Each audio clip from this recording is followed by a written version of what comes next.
You read the title? Good. Let's get into app number 1, Sleep Cycle. This app will guarantee that you wake up with full energy every single morning. It does this by listening to your breathing while you sleep. And don't worry, it's not going to keep any of the data. Instead, it's stored on your phone. So it listens to all sorts of noises that come out of you throughout the night, and it plugs it into an AI algorithm that is going to figure out if you're in light sleep or deep sleep. And without going into way too much detail, you're supposed to wake up when you're in light sleep. Because if your brain is in light sleep and it isn't working that much on restoring all of the memories and all of that stuff, it's going to enable you to just wake up instantly into an energized state and get up in the morning and do the things you want to. I have been trying out this app for the last week and it worked every single morning. So if you want to wake up refreshed, I would definitely give it a try. App number 2 is going to be quite the boring answer, to be honest. It's the Calendar app.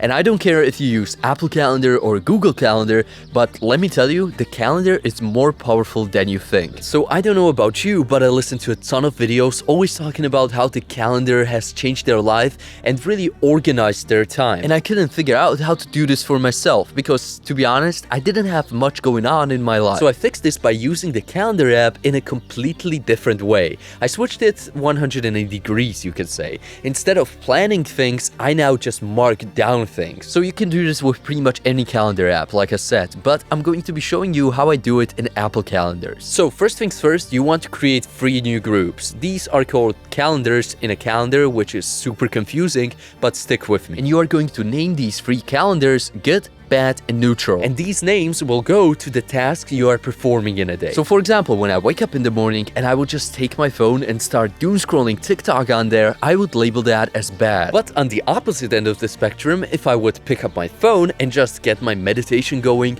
or get my morning routine started, then I would label that as good. And in the neutral part of the calendar, I usually stick things like showering or travel. So I have been tracking my time with this method for about 3 days now, and I can see already the improvement I made because I'm lowering the amount of bad things on there. And if you have an action that doesn't fit into these 3 categories, you can set up another one that's going to fit it better. So I have 2 extra calendars. One is for sleep, so I can map out when to actually go into the bed and when to wake up. This one can be as strict as you want. Like for example, I'm going to go bed at exactly this time, or I'm just going to merely stick to it. I want to religiously stick to this calendar and just go to sleep at the exact same moment every single night. But that's probably not going to happen because family and stuff. But I can shift it up and down just 15 minutes. That's not going to make such of a difference. And the second calendar is to make sure I track my workouts. That means every time I go to the gym, I just mark down that, oh, for example, I'm just doing push-pull legs. So today was a push session. Tomorrow is going to be a pull session. And back and forth so I don't get lost in my program. And touching upon that gym subject, if you're a gym bro, you probably heard about app number 3,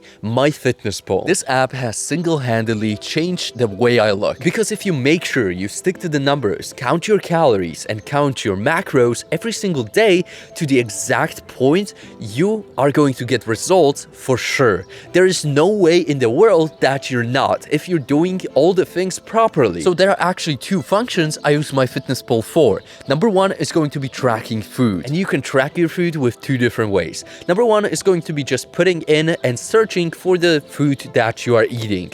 And number 2, if you are more of the processed food eater, then you can just scan the barcode and it will input the food for you. So you don't have to search for like Tesco sushi or something like that. And a really important item that you need to get, you probably already have it at home, is just a little tiny scale for like $10. This is going to make a world of a difference in your calorie tracking. Because if you don't have a scale, you're just going off like, oh, this is probably like 30 grams. But if you have a scale, you can put in the exact numbers. And let me tell you, the devil is in the details. So make sure you are putting the correct numbers into the app. And the second way I use MyFitnessPal, which has exponentially accelerated my progress in losing weight and just looking better, is by taking everyday progress pictures. And MyFitnessPal has this really nice simple function of just inputting your weight with a progress pic with it. And then if you have collected a couple of photos, like for example, if you were doing this for like a month straight, you can look back at, like, for example, a week ago or a month ago,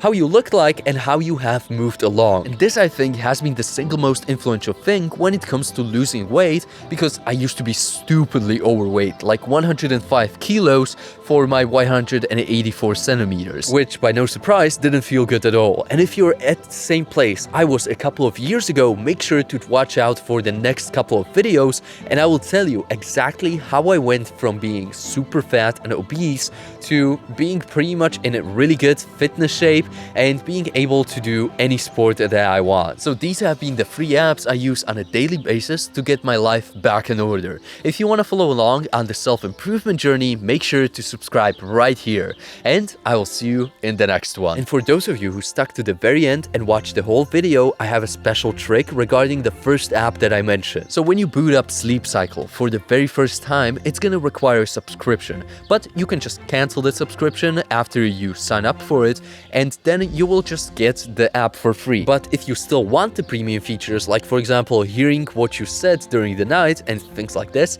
then you can do a simple trick to get a 30% discount. It involves going into settings, tapping on your name, then subscriptions, and now you select Sleep Cycle. Now it's as simple as tapping see all plans and switching to the VIP discount. Also, not to give you any ideas, but you can do this with every app that you have a subscription to and get a free discount.